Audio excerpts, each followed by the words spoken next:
你承担。你是菲律宾舰队，还是空干。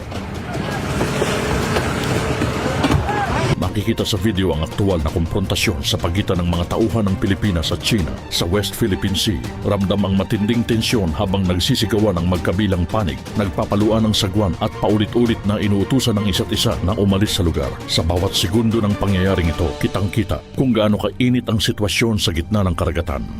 有车以外的后果。你回到飞机去，回到飞机去。来了，飞机小艇，请中国海警，我班侦探王法驾驭，依法执行公务，立即。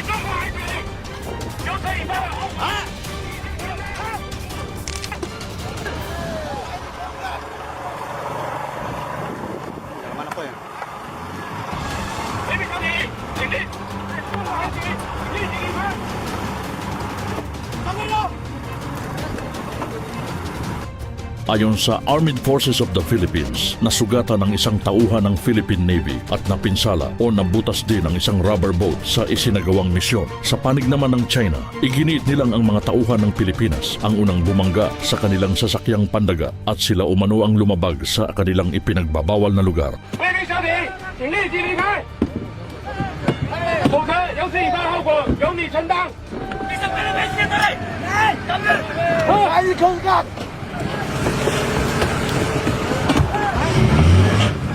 菲律宾小艇，请立。 Mariin namang itinanggi ng Pilipinas ang aligasyong ito at iginiit na lehitimo ang kanilang operasyon sa West Philippine Sea. Dahil sa insidenteng ito, muling uminit ang tensyon sa pagitan ng dalawang bansa habang patuloy na binabantayan ng buong mundo ang mga susunod na mangyayari. 菲律宾小艇，请中国海警，我班侦探王法驾驭，依法执行公务。还是空干。